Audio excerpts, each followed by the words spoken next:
And we're live again from Nearsoft's Mexico City office with another talk by industry experts. And today we have a very special guest. His name is Boris Glants. He's the CTO of Tonic. And as probably some of you guys out there in the audience know, sometimes we do non-technical stuff, so we do low tech. So I'm going to do just like the Star Wars thing, and then this is what you're going to see, right? So, oh, here you go. Okay, there you go. Boris Glants, CTO of Tonic.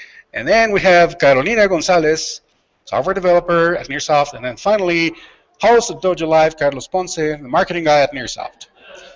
And boom, you have it. Now we're going to start with DojoLIVE. This is going to be the new logo, by the way. So you, okay? And well, my teammates here are starting to fill up this space here. You're going to see a whole bunch of people walking by, and so they're the ones who pay the bills, by the way. Okay, here we go. Carolina Gonzalez, she's going to be the co-host for today's show, and Carolina is in the people development team. And welcome both of you guys, Carolina and Boris. Thank you so much for being here. Boris, I understand that you're going to be talking to us about something that has to do with people, right? It's not really, even though you're the CTO, you're highly technical, but your focus is going to be something different. It's going to be related to people. Okay, would you mind telling us a little bit about what you're going to be talking to us today? The mic's all yours. And I want to thank you for having me here. I really appreciate the opportunity to speak. No, absolutely. I mean, one of the funny things as being a CTO, I found out that the majority of my time I spent is working through HR issues. And really what I mean by that is setting the culture for the company, you know, creating the opportunity for people to do their best work. And that's really what I wanted to talk about. I mean, there's really not technical stuff, just the actual, you know, small incremental work, the things that you absolutely have to do with each individual person in order to build the right team, in order to solve the right problems. Oh, again, I was on mute. Excellent. So it's a good thing that someone, it actually, to be honest, it's even interesting to witness the fact that someone who is an expert in the technical field of a company, of a software as a service company, has a concern for a team's components, which is people, right? So we have a lot of arguments, a lot of discussions at the company that it's very common in human resources and recruiting, especially in conventional companies, that to use the word resources. We hate that word. We don't like resources. Resources is like impersonal. It's very, I don't know, it's very artificial, so to speak. Yeah. We're not resources, we're just people. So, and I understand that you are going to be talking to us about how to build a winning team, especially a cross-cultural development team, a cross-cultural team. And so how is this going to be, how is this going to work? Why did you how would you assemble a winning team in a cross-cultural setting to begin with? And then from this point on, Boris, the mic's all yours. So do your magic, and we're going to bombard you with questions. As when you enlighten us, we're going to bombard you with questions. Thank you. All right, no, I appreciate that. I mean, I don't think I'm going to say anything enlightening. I mean, one of the main things, and again, everything that I say, I want to caveat and preface this, that this is pretty much based on the past 5 years of experience of running a company with now about 60 engineers that mostly are located in Ukraine. So we have 2 offices in the United States and California, and actually in the United States we're all dispersed as well geographically. But yeah, our engineering team is about 60 people, and the majority of them are in Ukraine. They build a product there, and you know, I'm very fortunate and blessed to have led that. And again, everything that I'm really going to talk about has been kind of like the trial and error things of what we tried, what didn't work, and then the things that did work. And again, I think, you know, when building a team, one of the main things that you know, you got to start off with is to have a goal, right? And so I think I spent a lot of time trying to figure that out and narrow it, and, you know, just kind of like a mission statement for each team, etc. It took a while to actually hone it down to exactly what I wanted it to be. And at the end of it, it narrowed down to something like this: like everyone at Tonic should want to and have the space to put their heart and soul into the work they must do. And so what I mean by that is each person, I want them to wake up every morning and every day choose to want to do the work that they have to do. And I think for me that was the most important part, because it's not like, listen, freedom isn't necessarily about us, being able to do whatever we want. It's doing what we have to do, but it's choosing to do it. It's wanting to do it. And when we do that, when we put our heart and soul into that work, I think that's what magic happens. Now, the real question that I was asking myself is like, well, how do you get people to do this, right? It's like, hey, it's one thing. It sounds great. I mean, oh, yeah, I mean, hey, every team should have this, but how do you do it? And so for me, it kind of broke down into 4 components that all work together in tandem and are really correlated. One of them, and I think the most important part, is what I'll call, and I don't have a good name for this, and, I'm not trying to market this, don't have a book or anything like that. It's just, kind of given a working name. I'll call this a personal profile. And what I mean by that is, listen, if you really want to understand and build a good team, you need to understand who your people are, who this person is, what do they want in life, what motivates them. The other thing that I think is incredibly important is to have a personal development plan, because it's also one thing to know who a person is, it's another thing to also know what that person can be and what you need to do to help them move forward. So, that's its own category in some sense. The third thing that I think is incredibly important is the org structure, because you know what? You can have the best people on a team, but if you don't have the correct org structure for the team size, for the problems that you're trying to solve, all of that is going to fall apart. The other thing that an org structure, in my mind, needs to do on a high level is create visibility. So, like... what was that? Create what? I'm sorry. Can you repeat that? Oh, visibility. Yeah. Okay. Well, and I'll go into each one of these things. I just wanted to outline them before, and then I'll go in and talk through them in detail. And the fourth part is actually compensation. And the reason why I bring that up is, it may feel like it's an odd one, but I feel like so many companies get compensation wrong. And how do you actually use compensation as a way to reinforce values? And I'll go back to, at the end, I'll also talk a little bit about the metrics that I use to kind of like measure the success of the company. So having said those 4 things, let me dive into each one of them and to really explain what do I mean by excellent profile, personal development plans, org structure, compensation plans. So the first thing is the person, like who is the person? And this is where everything starts. Like at the interview, that's actually what I'm trying to find out. The funny thing is we tried all sorts of personality tests at Tonic. So we're like, oh, you know what, let's do the Myers-Briggs, let's do this, let's do that. Maybe that's the thing that's going to help us. And the funny part is I found that these personality tests, they're not personal. They feel like kind of cookie-cutter solutions or shortcuts that are taken by really large organizations to like just segment people and then like, figure this out on a macro level. Hey, you test this way, this is where you're going to go.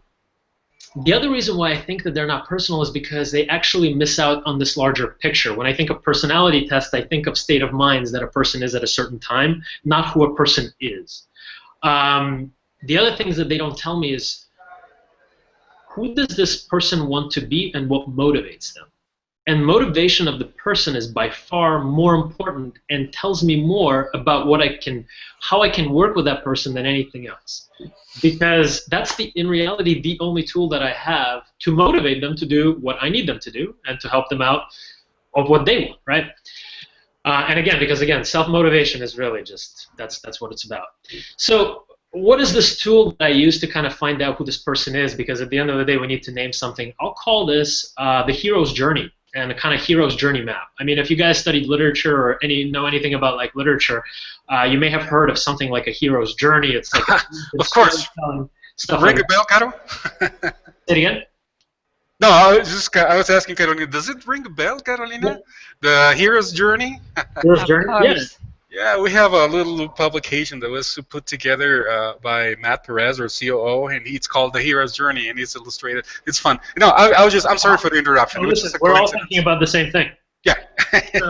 So for me, that's actually the best tool that I've kind of found. And again, it's almost like an analogy, and I use it in many different ways when thinking about this problem. Because again, what the hero's journey tells us, it's really kind of like it's a model of a story of success, right? It's like, hey, here's a person. There is, they need to do something or they have a goal. They may not be equipped to do it. They kind of have to struggle. They get help along the way. They need people who fight them. and then at the end they kind of persevere and they win and they get whatever it is that they were seeking for at the end, right? That's kind of like the hero's journey. So in my mind, it's a cultural way of understanding how the success story works, right? So I use that as a way to find out what journey people are on. And what I mean by this, and I'll say this as a statement, that you were talking about people, Carlos, earlier on as resources, or this. Exactly, I hate that word. In fact, I also hate the word employees. I don't want employees. Really, the people that I'm thinking of is that, well, let me state the assumption. I actually think that everybody is on a hero's journey, whether they acknowledge it or not. Everybody is, in some form or another. And to go back to that, it's like there's this statement that I kind of use. It's like, listen, I don't want employees on my team. What I want is I want to work with people who are on their own hero's journey. I want our journeys to intersect. I want to help them to move forward through their journey because I need their help to move forward through mine. And without them, I can't succeed. So that's the premise that I use when thinking about, hiring, firing, everything else. And because, again, how do we align? And so for me, the first process starts as an interview, because the two interview questions that I always ask and what are most important is, like, where have you been and where are you going? And I really just want to hear what the people have to say, and not so much even in their answers, but I'm also like then asking myself, why are they telling me this journey? Why are they telling me about this particular journey or not about something else? So that I can understand their aspirations, I can understand their fears, and most importantly, I can understand their motivations. If I can understand those three things, I can tell them about mine, and I can see if they intersect, and if we can work together, if we can co-journey together for a period of time. Because I also understand not all journeys are meant to be all the way through, right? And I would much more prefer to co-journey with the future CEOs and future entrepreneurs or future people who are aspiring to be the thought leaders and the best person of the best security engineer, or like the world's best something, or somebody who has a certain set of aspirations, than just a person who is like, hey, I'm here to get my paycheck. Of course. Right. So for me, I kind of then, the next part is, all right, so I ask these questions, and then I kind of almost categorize people in some sense. And again, the categories are fluid. I just came up with 4. The best one, and the one that's my favorite to work with, obviously, is a person who's on an active journey. They have a very clear vision. They're like, listen, you know what? I want to start my own company, but I realize that I'm missing this and this experience. I want to join your team. Or the other one is like, I want to be the best, security engineer. Here's where I'm at it. I've heard this guy give a talk. I want to be just like him. In 5 years, I want to be the person who's giving a talk at this presentation that everybody admires. I want to write this blog, do those types of things. It's like, I perfectly understand where you're going. I probably will then understand, based on your goals, how I can help you personally. I also will understand how your goals help mine as well, right? The other one, which is, and again, the active journey by far is, I would say, the least common, but still, it's surprisingly, a lot of people are, pretty new. I would say like maybe 10-15% of the people that come join the team, they're actively pursuing some sort of goal. I think the most common is kind of like the pre-journey person. This is a person who kind of has a goal. They may be afraid to share it. They may not exactly know it, but they know that something isn't right, and they need to like get going. And it's almost like you need to like dig a little deeper, or you need to kind of help them clarify it and give them that extra little push to get them started, or to get them to like level up, to try the harder thing, because they're comfortable where they are, and they don't want to stay there, but they're not exactly sure where they want to go, but they have this sense of pull, and it's almost like it's this premonition that presages the journey, right? So, and those are great people to work with. There's a lot of those, right? They're the ones who are seeking a new opportunity. They're the ones who are seeking a new environment to kind of like open up their horizon to try new things. Awesome, join my team. Let's figure this out. And based on where they've been, and based on the conversations we have, our company, our team may help you get there, right? So that's another. The third category I will say is, I'll call this one a skewed. They have a skewed sense of the journey map. And what I mean by that is, again, Ukraine, a lot of folks from there. I was personally born in the former Soviet Union, so I work with a lot of people who, and former Soviet Union, as you know, has been a dictatorship, and some may argue that it still is. a dictatorship. You know, those types of societies, I will say, create a skewed sense of what a success journey looks like. Instead of, and again, like, you know, I'll give you an example. In the worst times, you know, in Stalin times, when 50s, 40s, where people were being killed left and right for just being people, you know, it's kind of like, oh, you want to be a hero, you want to go save the day. You share this information with a friend. The friend goes, tells the police. The next thing you know, you're being shot. Cool. So your hero journey is like, don't tell anybody anything, because the next thing you know, you may be in Siberia. Okay. Yeah. And in some sense, I gotta say that in reality, working with cultures and countries that are not Western in that traditional sense, where they don't have the Western sense of the journey, you have to understand that they're still operating by that old model, and a lot of the people still are. And then your job is to decide, listen, can you change their model? Can you get them to see that, you know what, you've never been exposed to anything else. Can I show you a positive example of a hero's journey when all you've been exposed to is a negative one where, you know what, and again, I gave you an extreme example, but a more common one is the boss is always right. The boss takes credit for everything you do. You never have an opportunity to grow. You're treated as a cog in the wheel. Nobody cares about you. We want to maximize profits. We want to squeeze you dry. You know, that's the sense that they have. Like, it's a total sense of disempowerment. So, and, you know, then they're just saying, hey, listen, I'm working for myself, the company, I want to get the best salary, I want to put in my hours, I want to go home, and I don't trust anybody, and I don't trust anything what anybody does or anything anybody says. You know, you have to work sometimes with those types of people because they may offer skill sets or other opportunities, and you got to figure out if you could change their skewed sense of journey. So the fourth type of person I would say is the one who feels like they don't need a journey, which again also happens. I would say it's also on the rarer side. It's the person who is like, listen, I'm perfect where I'm at. I am perfect. Everything that's happening is perfect. I don't want anything else. I don't want to go on a journey. I don't want to struggle. I don't want to change anything. This is the way it is. This is what I'm looking for. I just want the same old.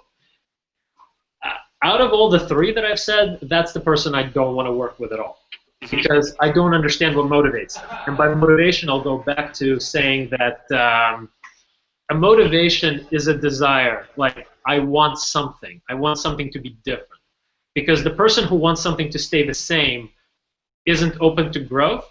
And at the end of the day, I know for a fact that not a single person of the 60 people that are working at Tonic is perfect, including myself. Every day I have to work on something and changing myself. So that means that I have goals. So the person who thinks that everything is perfect the way it is just, I won't know how to approach them to get them to change. And they actually present the hardest opportunity for work. And honestly, from my experience, there are very few of those types of people. But, you know, you do come across them. So that's at the end of my assessment. So that kind of like rolls over to the next topic. Okay, so once you figure out who this person is, you know, what's the tool to get them to move through their journey or to help them through their journey? Because it's great to understand what they want to do, but like, what do you do next? And so our company, what we utilize are personal development plans. These are really like quarterly plans that I would say aim to reinforce the positive cycle of the hero's journey by having a goal that forces the person to struggle, that they get a reward at the end. And what I mean by that is it's a contained system. So it's like literally, it's like you want something to happen, you got to give them the goal, they got to struggle, and then when they finish and they accomplish it, when they feel that sense of pride, like I've done it, they get the reward. And that, when they go through that cycle once, that reinforces everything. And the more times they go through the cycle, and the cycles get bigger and bigger as they go through it, I just reinforce that map. That it's like, listen, you want to grow, and we want that there's to be like growth outside of that. So now, a little bit about the personal development plans. Mainly, again, I'm a big believer of that philosophy of like not trying to get everybody to be perfect at everything. So for me, it's really developing people's strength. Once we identify what the person's strength is, I want to develop it into a super strength. I want to address weaknesses too, but for me, weaknesses, I want to address them in the way that they don't become hindrances to progress. I don't want them to be ideal. So I don't want to spend a lot of time. Like, if there is a weakness that's preventing you from growing, let's address it. But let's really focus on the strength. And those are the goals there. Again, most important thing is the other thing about the goals that's very important for me is that the accomplishments are tied to the outcomes that are known in advance. So what I mean by that reward, so like, and this will go back to compensation, I'll talk a little bit about that too later on. I think one of the challenges with goals is that right now a lot of companies will say, oh, there's a personal development plan or a quarterly goal. But it's absolutely not clear how does that impact the person. Is it going to be used to promote them, to hire them, to fire them, to give them a promotion or whatnot? So our approach is to actually say that up front. It's like, okay, listen, a new person is hired. We usually take a few months to figure out who they are. Everybody kind of watches them. We don't usually give any goals in the very beginning. Your main goal is integrate in the team, do kind of like figure stuff out. But then afterwards, it's like, let's set your goals, but immediately tell you what you're going to get when you achieve them. And it could be a promotion. It could be a raise. It could be something. It could be something. But it needs to be something, and that person needs to know what it is. How about peer recognition? Peer recognition is exactly so, and that's going to go back to visibility. So I'll talk about that as well. Okay. Peer recognition is very important. I agree. So, and the last thing is, the other important part is these goals. The achievement of these goals must be transparent to both parties. And I got to say that has been the case, and it makes all sorts of conversations, the negative conversations that need to happen, a lot easier. Last terminations that we had to do for the past couple of years have been very easy. You sit down, you're like, listen, this isn't working. The other person is like, yeah, it's not working. I see. I know. I haven't done what you wanted me to do. And you're like, yes, you haven't. And there isn't any sort of that sort of stuff, and that's very important because it's a tool that allows you to almost like look at the same thing. So I think that's a very important part about the personal development plan. The other part is though. So Carlos, to your question, philosophy about the org chart, and I'll call this. It's kind of like making everyone visible. Like a startup, I don't like hierarchies, and I think one of the things that we ran into, like in the very beginning. When we started, we had the traditional structure where you have your QA team and you have your development team. And that grew where we ended up having like 15 developers and like 10 QA people. So suddenly we have like 25 people on like 2 teams underneath 2 team leads. And so here's interesting stuff that starts to happen in that situation on like all sorts of organizational levels that are not even, but on performance levels too. One person leaves who's a decent programmer, but like you wouldn't call them a superstar, but like they're a good programmer. And based on the ratio, you would expect your output to kind of drop by like, let's say there are 10 developers, by 1/10, and suddenly the output drops by 1/3. And you're like, what? How did that happen? So then you start digging in, and it turns out within the structure of 10 or 15 developers, you had like 3 people who were really good, and then everybody else is kind of, God knows what they're doing. Because again, a large team is hard to manage, and they kind of self-manage themselves into smaller groups, and people hide behind them. So, to understand and diagnose the problems, you want to create an organizational structure where things are visible. So for me, every single person, on some level, it needs to be incredibly transparent if they're doing an excellent job or if they're not. And this is both for troubleshooting, but it also has to do with a lot more. It's also about ownership. If a person knows that they're on a small team that is responsible for this component, and they're responsible for it, they're going to work their butt off to make sure that that component works well. Because here's the person, and you're responsible for this component. And if you're not, the whole team sees it. And when you do well, and your stuff does well, and somebody else doesn't, it becomes very, very obvious to everybody else what's going on. So for us, our philosophy is actually all our teams are broken up into 3 people. It's 2 developers, 1 QA. And actually, I don't have a single team that's larger than that. Every single team. I have a lot of different teams. I have like 60 people. So I have like close probably to like 18 teams, and they're all managed. But and some may have like a person who kind of combines different teams. But at the end, it's every person is responsible for a small component. And I'd rather have that because, again, I know that people are responsible. The other thing is, so those are the main benefits about all of this. And again, that's a classic matrix structure, so we transition to that. I mean, for anybody, I think over 20 or even 18 people or so, I would recommend that because it creates that sort of visibility. And when done right, yes, it costs a little bit extra in terms of communication because you do have to spend more time coordinating. But it changes the attitude of the people because they know that they're responsible. And then different things happen. Like here, I'll give you a perfect example of what I mean by that is, I have a team member on a team who had taken over for somebody who was let go. because their performance wasn't adequate. But they've built a large component of the system that's still kind of legacy code. So this new person who's a superstar is like, man, it's really hard for me to be motivated to work on this not so good code because it wasn't mine. I would have done it completely differently. So you know that, listen, here's the problem. You know that code isn't working really well. It's working okay, but it's not great. And you understand that this person who's awesome is suddenly losing motivation. So that allows you to say, okay, we're going to rewrite it. You can refactor it. And actually, the personal motivation of getting this person's buy-in to make sure that this person will stay for many years to come and feels complete ownership over this product is actually one of the main factors for me to allow that. It's not only the fact that, hey, my performance and the ability to make it more scalable in the future and make all sorts of technical changes. It's also that this individual, who I believe is awesome, is going to put their heart and soul into their work. And this is the key impediment to him right now because he's working on somebody else's garden. So that's something about Visible. So I want to move on to the last thing. It's about the compensation plans and things like that, and just kind of quickly discuss those because, again, they tie into the goals and that process.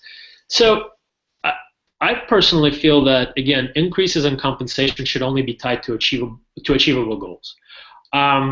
And because each goal reinforces some sort of reward. Again, if a person doesn't feel like they're growing, they're going to jump to a new company. I also don't believe that increases should be annual. I think they should be when you meet the goal. And for some people, they could be small when they meet a smaller goal and large when they meet the larger goal over time. But they should be more tied to kind of like the journey for me, as opposed to this more traditional annual review. You've worked here for a year, it's time to review. I've never understood that. It doesn't make sense. It doesn't motivate people.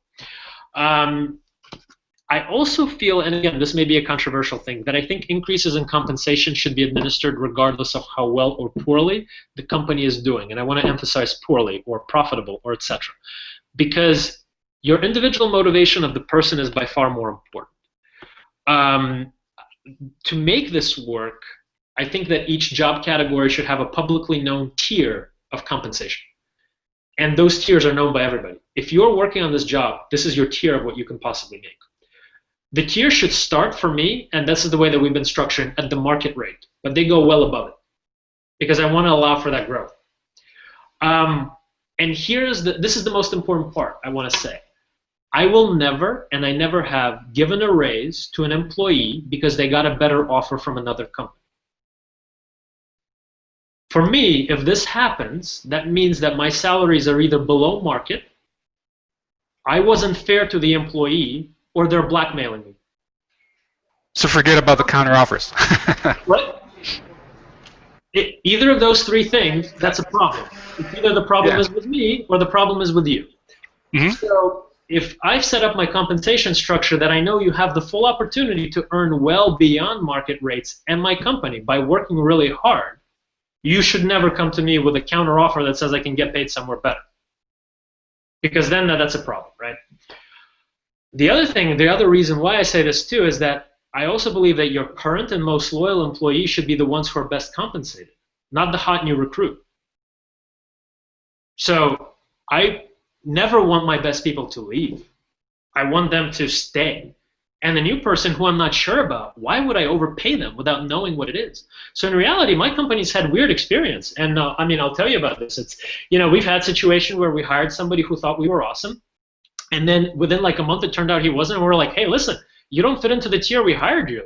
You're either gone or we're lowering your pay. And, some people left and other people were like, okay, we'll accept the pay and we'll work up. Sometimes that worked out and other times it hasn't. Other times, I'll give you the counter example. We hired somebody who we thought wasn't awesome. And then within a month, we realized that they're amazing. And it's like, holy God, this person is like just undervalues themselves. I'm going to give you a raise right now. And in fact, I'm going to compensate you for the first month because you're coming in on a different tier. So we don't play the game of like, oh, you asked for this salary. Awesome. You asked for well below market. You're awesome. I'm going to pay you that. No. There's a tier. There's this. And we're going to get you into it. And that's the way that it works. And it's transparent. And there isn't any games about this. And again, if you want to, that's the other thing I also say a tier. Because for me, a tier that is significant allows me for those incremental growths that are tied to goals. That can happen. And the other thing is, anytime a person reaches the top tier, that's when the company performance impacts stuff. So then it's like, hey, your company is doing much better, hire the tiers, increase the tiers. Or your market is moving, your competitors are starting to pay more, increase the tiers to go with the market. So that's kind of like my logic behind that. So that's the last thing about compensation. And the final thing I want to say, and then I'll hand this over to questioning, is basically, okay, so I've laid out this philosophy, but how do you figure out if something works or doesn't? I mean, we can talk about culture all day, every day. But at the end of the day, I've realized that there are really 4 things that indicate and measure your culture. And again, it comes down to people. It's who you hire, who you promote, who you fire, and who leaves your company. Every time any one of these events happen, everybody in your company looks at that individual case and asks the question, why? And the answer to that question is your culture. So if a person got promoted because they were getting drunk with the boss, that's your culture.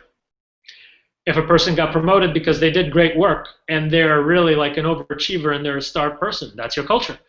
If a person left your company because they were undercompensated, that's your culture.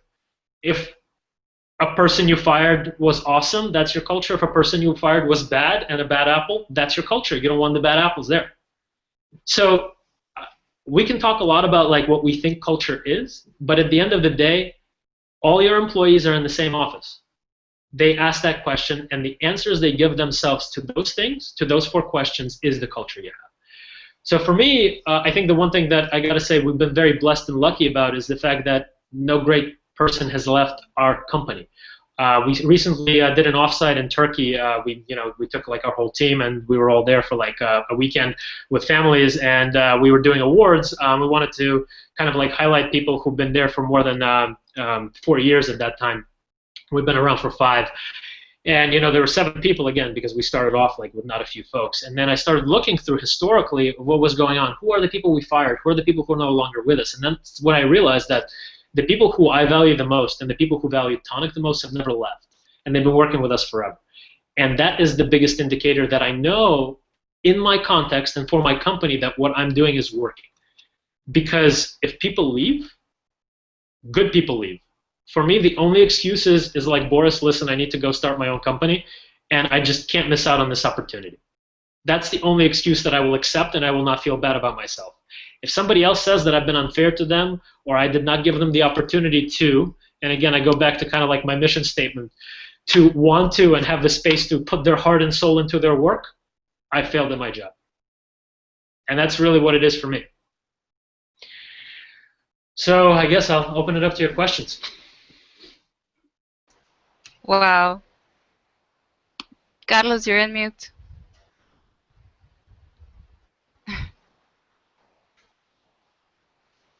I've done this in like a gazillion times, and it always happens to me. I'm sorry about that. Okay. Yeah. I mean, I have a whole bunch of notes here and questions. But here's the thing. I'm sure you do, Carolina, too. But before we continue and we jump into our questions, I'd like to remind the audience that they can send us their questions right on the player on the screen. It's on the lower left-hand side of the screen. Click on Be Part of the Conversation and send us their questions. Just type them in, and we'll read them off to Boris, and we'll go from there. And having said this, I'd like to hand over the mic to you, Carolina. I'm sure you have your good array of questions, so feast on them. Go right ahead. Yeah, I took a bunch of notes. I think it's incredible, and I believe that maybe it hasn't been always like this, but I would love to know also about your experience and how you got to this point and in which you have like a great structure to hire talent, not employees or resources, but Right. your talent that works with you. Yeah. I want to say that I would love to be interviewed by you because your focus and your mindset on wanting to know someone, it's awesome.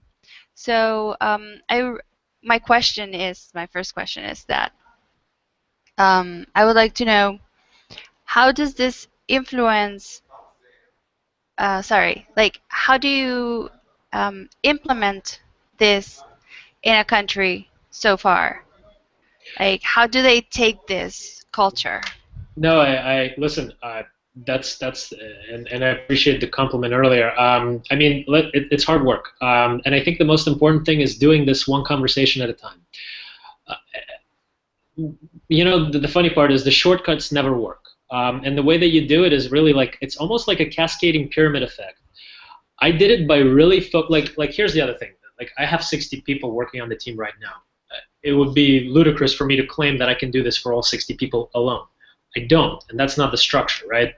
The way that we did it is earlier on when I realized that this was the problem, I implemented the initial goal-setting structure, and I worked very closely with the people who reported to me, of which there were about 5 or 6. Each one of those I developed personally. But each one of them was also responsible for the people who reported to them. And with them, I reviewed the goals that they've set for their employees and the decision that they were making, the tools that they were trying to figure out how to motivate them. So in essence, what I was trying to do is I was trying to instill that culture by teaching the people that I was working with to do the same thing for the folks that they're going to be working with. And that's really, for me, has been the foundational part. And honestly, listen, some of the folks that I've worked with, it took about, you know, you can implement the structure and the process. But as I said, it takes a few cycles of people seeing the results of this, of going through that cycle of the journey, getting the reward, for them to really believe and buy into it. And then they become believers. And that's one of the comments that I get from folks who work at Tonic is that once they go through the process, they're like, this is the first company I've ever worked with where our goals actually mean something. Like they're not just like paperwork that you fill out for God knows what reason. So yeah, it's a long process and it's done on an individual level. And here's the thing. When you can develop an individual friendship or professional friendship with a person who you're, in essence, leading through the cycle, because then I'm acting as their mentor through the whole process. I'm also the person who gives them the reward if they succeed, or the punishment if they don't, right?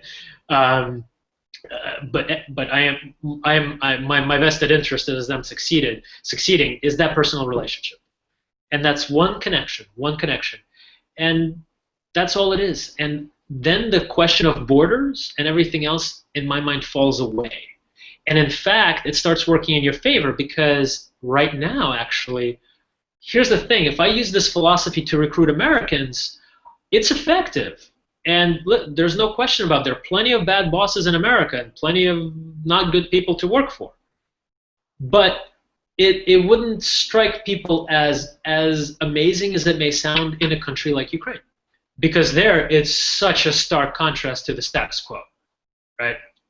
And the funny part is sometimes, like, I have to correct the erroneous assumption there that they actually think that every startup in the U.S. is like this. It's like, no. Trust me, that's not. You know? Yeah. But I hope that answers your question. It does. Thank you. Carlos? Yeah. I was going to unmute myself again. Whoa. This is really heating up because, again, it's one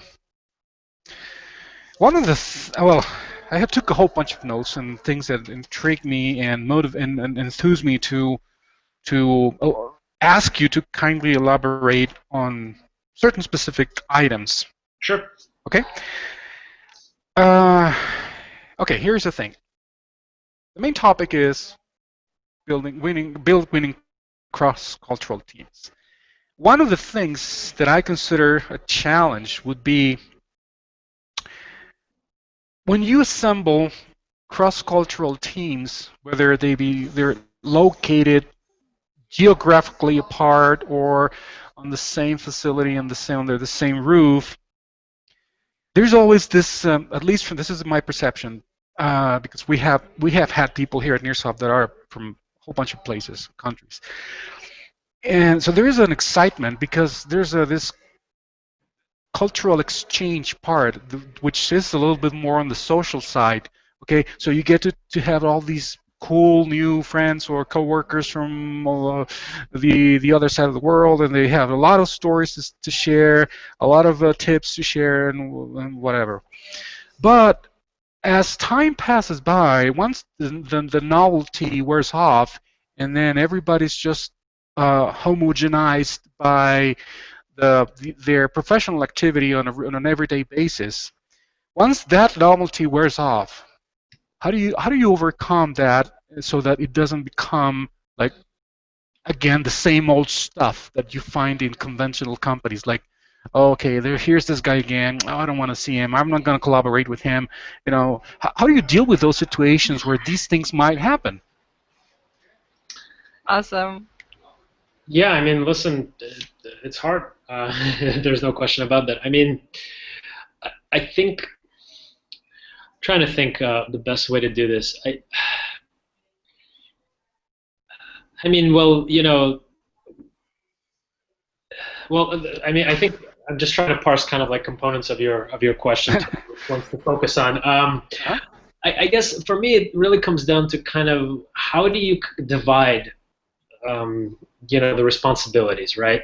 So, and also just like what are the cross points between the various people where they have to collaborate and where they don't. For me, it's kind of it's really the question of who do you view who's on your team when you're building the team, and that answer is different depending on the task that you're solving, right? Like I'm part of the product team, but in reality, I'm also I have to interact with account managers and sales and with all these other people. Am I part of their team? Not exactly, not officially, not on paper. That boundary is there, but for me, it's like, well, to bridge that cultural gap, because again, also the product people speak a slightly different language than the managers and etc. And they have different behaviors. It's figuring out what are the problems that we have to solve for the company for which we actually have to work together, and who is responsible for the outcomes of those problems. And for me, it falls apart when that is actually not clearly articulated. Because when the mission and the goal that cross-cultural team has to solve, if it's the same and there is one person of responsibility regardless of where they're at, we're going to figure out how to solve it. You can only really have these types of conflict when you kind of, and again, I could be wrong and I'm just basing it on this experience, is when you have, when you almost have competing priorities and it's not very clear what each group needs to be doing. So I would argue, to your example, that it's really just a question of the leadership from the top, and how do you create that mission and those submissions? How do you delegate the ownership of responsibility for those things? And on our place, that's what we've tried to do. And the areas where I see problems like that, what you're describing, it's usually there isn't one responsible person. It's like two groups or two people. And that rubbing happens, and yeah, it somehow tangentially usually happens on cultural misunderstanding, that you could argue that it's language, or like as an example, like we're talking about like Ukrainians and the way their communication style versus Americans. So as an example, I'll give you like our account managers, who are all based in the U.S., when they're making a request, they have a nuanced way of highlighting urgency, meaning like, it would be nice if you solve this or this problem. What they're really saying is you need to solve this problem ASAP. Mm-hmm. What the developer is hearing, I don't have to solve this for 3 months, because it would be nice if they solve it, right? They're using that as a turn of phrase. It takes an American to understand that. Now, but the funny part is that problem occurs. I wouldn't characterize that as a cultural problem. Again, I characterize that as because there isn't a person who actually is in charge of making sure that those issues get solved, who's above both groups, or who's responsible for that between. That's the problem. Because then they feel like, hey, there are two parties that are supposed to be communicating, they're peers, and they're miscommunicating. So I don't know. Those are my thoughts on that topic. Mm-hmm. Whoa. Okay. Excellent. That was really great, actually. Yeah.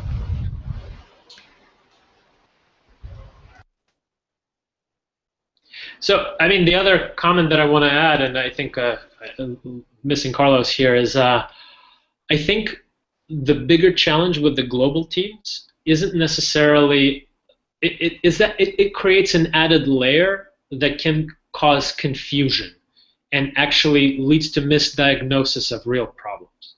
But I actually feel that from my experience of working with the different teams in different geographic areas, it is not the geographies that create the problems. Those are very small cultural miscommunications that can occur. And if there's open communication channels, they can be addressed very quickly. The real problems are usually inherent in structure, visibility, and ownership of the actual problems that need to be solved. And that is not a cultural issue. That is a structural issue. But because the teams are all over the place, it's like, oh, this person doesn't speak my language or has an accent but doesn't understand what I said. And that's always the easiest thing to blame. So I just, that. So maybe it all depends on the backlog, right? Like, who's responsible for this activity? If it gets done or not, then it's not based on communication, but on taking ownership. For me, yes, it's all about ownership, and all about creating a culture that allows you to take ownership from the bottom up, not from the top down, so that there's the folks who are seeing this problem are empowered to say, okay, you know what? Listen, I know nobody's solving this piece. I'm going to grab it. I'm going to do it. I'll do it for both groups. The moment when that happens, these problems disappear. I would actually say that the biggest challenge in the cross-cultural teams is really the time zone difference. That's the part that's hardest to deal with, because people are in different hours. So when you have critical functions that exist in a place that has a different time zone, that's the part that's actually the hardest to deal with structurally, and because that is a structural problem. That is not a miscommunication problem. It's like literally these people are sleeping when we want them to be awake. So we need to solve it in a different way. We either create rotation groups or, I need a separate team to handle this in a different location that is, and so that. But and this goes back to the programmer roots. It's like, there's a lot of noise, but what is the real root cause of all the problems? Yeah, totally agree. Okay, thank you. Thank you, Carolina. Thank you, Boris. Boris, I'd like to ask you something. Okay, again, in the context of building a winning cross-cultural team, and I'm quoting the today's topic. Here's another thing.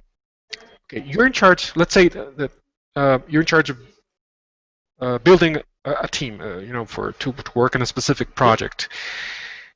If I ask you which way to go, and we have two options here. Should we hire for attitude and train for skill, or hire for skill and put up with the attitude for the sake of a great product? Which one would it be? Yeah.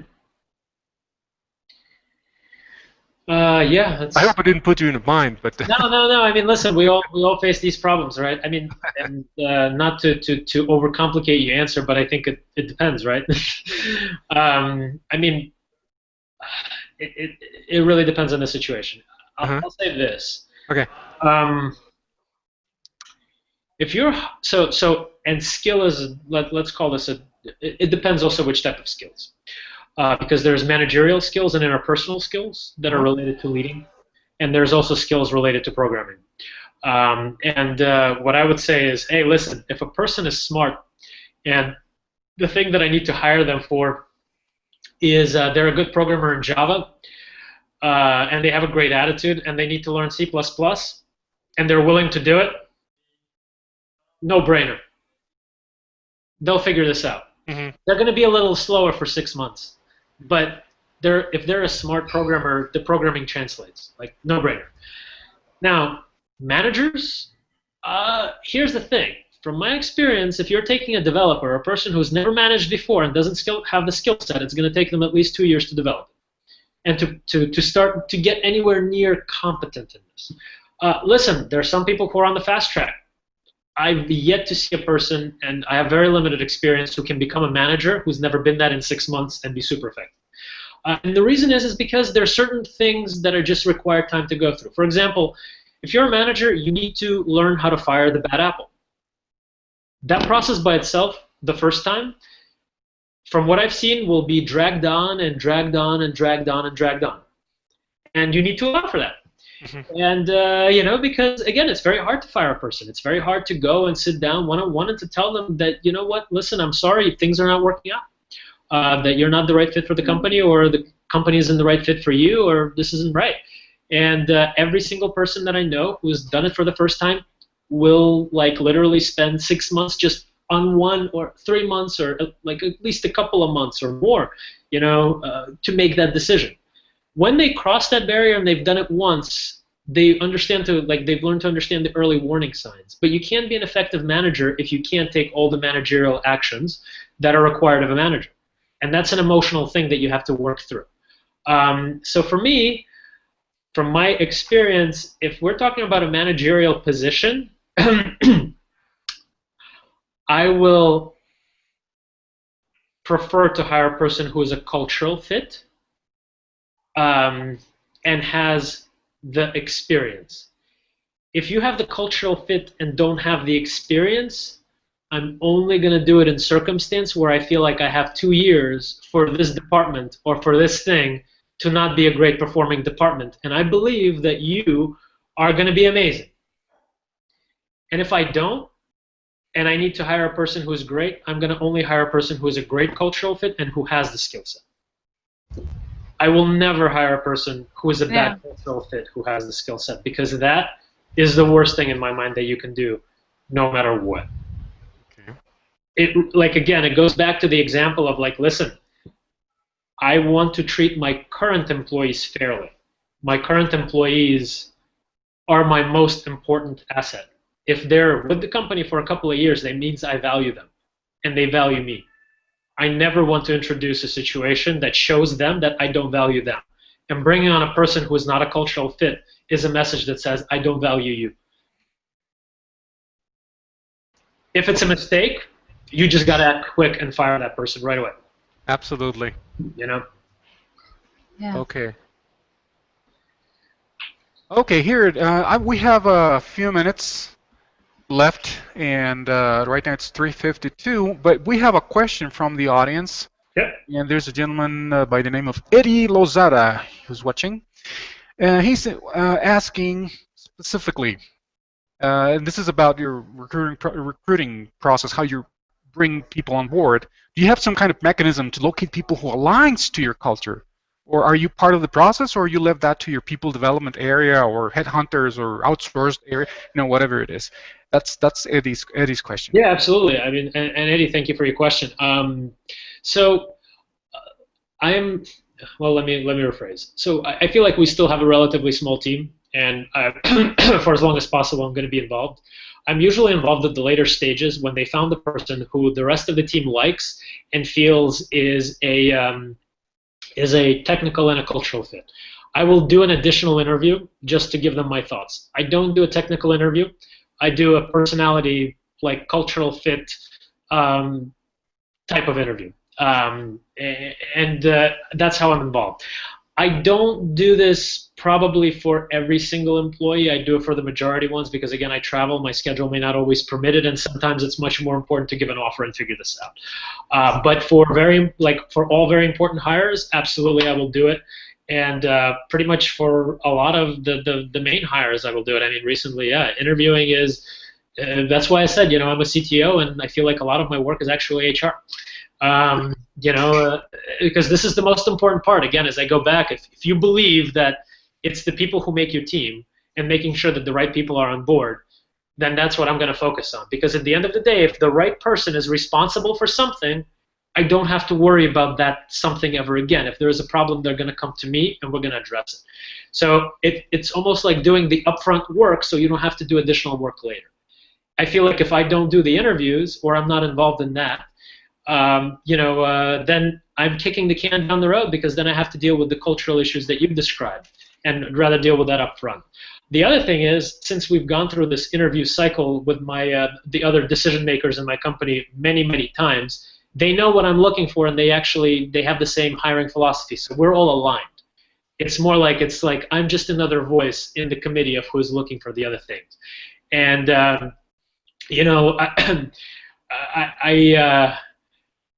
I also, the other thing that I will do is I will, this is another important thing. If my executive team feels very strongly that they need to hire a candidate and I don't fully agree with them, I will let them make the hire if every one of them agrees and this is what they're pushing. Because again, going back to that process, I'd rather be right and let them see that it's wrong, or be wrong and let them be right. and then say no and not allow this to happen, because I want them to have that experience. If I'm saying something that is from my experience and it's either limiting my point of view and I haven't factored something in, or they don't have that experience and it's much better for them to have it than for me to overrule the decision. So, because again, I said, and I go back to that statement, I want people to have the room to feel like they want to put their heart and soul in their work. And if the room means that I give them the room to make decisions. Okay, excellent, great. I appreciate that was a very comprehensive response to this particular question. And unfortunately, we're a couple of minutes away from finalizing the broadcast. So in closing, before we go, well, Carolina, if you have anything else, now's the time. So I don't know. Yeah, I do. Well, I'm pretty impressed by your process. I want to thank you for being on the dojo, and maybe we can have you in another dojo talking about your product, because it seems very, very interesting. Now that I know that there's a lot of philosophy behind your recruiting, then I guess it's gonna be very interesting to hear about how you developed your product. Absolutely. Listen, I want to thank you for bringing me on. This was a fun hour. Thank you for spending the time, Carolina and Carlos, for asking me all the questions and giving me the opportunity to share some experience. And yeah, I'd love to participate again in the future. And yeah, again, I just want to conclude again. Hey, everything that I said just comes from the experience that I have, like working with my company. That's just what has worked for us. I don't know if it will work for other people, but hopefully there is something beneficial out there for somebody. I'm sure there is. So Thank you. definitely, by all means. Well, yeah, the only thing left for me to say right now, it's a huge thank you. A huge thank you, Boris. I appreciate you having taken the time to be here with us today. And as I said before, we're going to be in touch. We'll be sending you a few tokens of appreciation, which are already in the works right now. It's a cool thing that I'm not going to say what it is. Just going to keep it a surprise. I just want to say that it's non-digital and you might enjoy it. All right, okay. Well, I appreciate that. Thank you. Absolutely. Well, guys, Boris, Carolina, and thank you to the audience as well. Here, we'll be in touch, and hopefully I'll see you again in another broadcast of DojoLIVE. All right, thank you. Thank you, everyone. Bye. Thank you, guys. Bye.